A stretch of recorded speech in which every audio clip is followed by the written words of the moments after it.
Marlin actually started as a student project originally, and I wrote this script, and I was planning to shoot it in a matter of 3 weeks, and very quickly I found out that it wasn't going to happen in 3 weeks.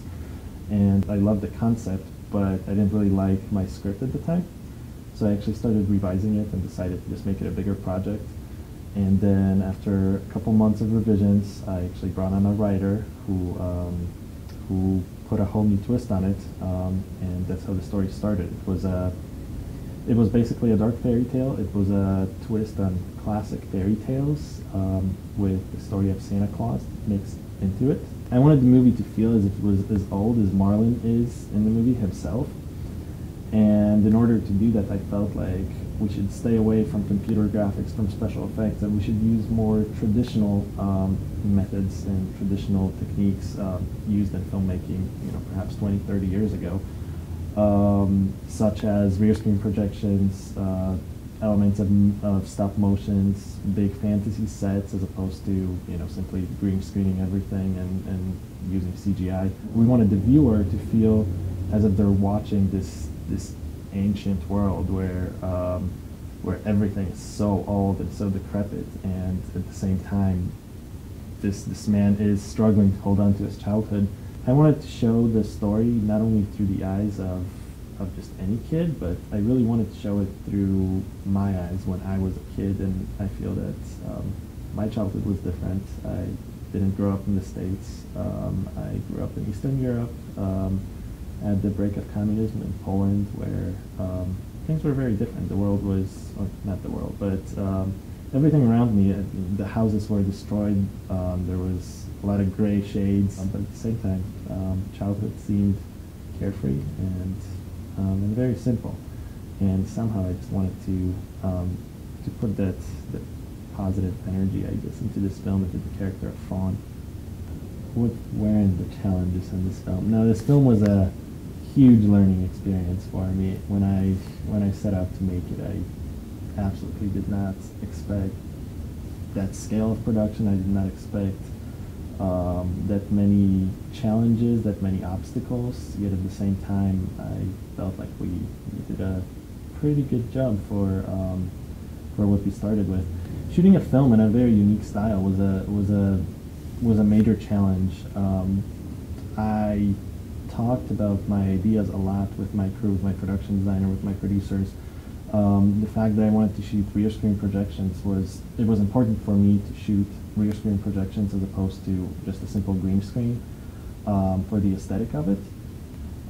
It was much more difficult, and most of us have never done it before, so it was very much a guess at how it's going to turn out.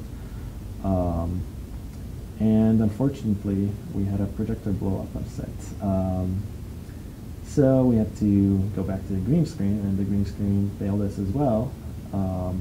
And we had to actually split it into two pieces, and we had to shoot the projections on a separate day as a separate element. And in post-production, we had to superimpose those rear screen projections over certain parts of the original frame to make them look like they were there originally on set. Working with Jackie was fun. She had so much stamina, so much energy. It's difficult to get adult, trained, professional actors sometimes to deliver a performance with such ease and such just enjoy it so much as Jackie did. And she turned it all into a game. She was motivating me when I was stressed out and trying to make my day. She would just come out laughing and playing, and it was absolutely amazing. When I was casting the boys, I actually came into the audition room, and the twins, the Cullen twins, Sean and John, came in, and in my first conversation with them, before they even did any kind of a monologue, they started speaking, and one of them would start the sentence and the other one would finish. They were finishing each other's sentences, and I thought it was just absolutely priceless, and just went on from there. They were so much fun to be around, and with Jacqueline, they were like brothers and sister, and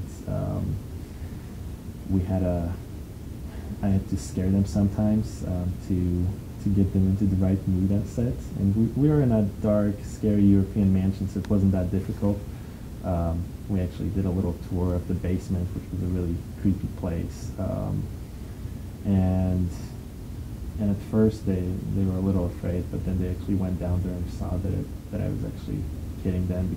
Working with Jim was a great experience for me as a director.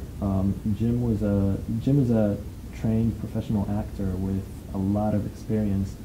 He's perhaps one of the more professional actors I've worked with in the past, and at times I've even felt slightly intimidated, where I felt that maybe I wasn't giving him enough, or I was giving him too much, or I wondered,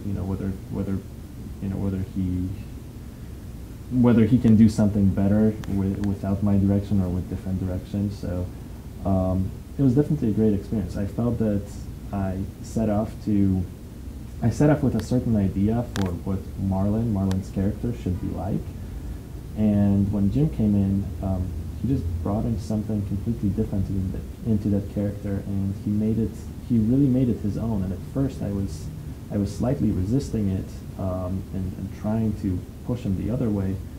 And at one point I just realized in one of the rehearsals that I was doing that, and I thought that what he was doing was just so much better. So I really think that he made the character his own.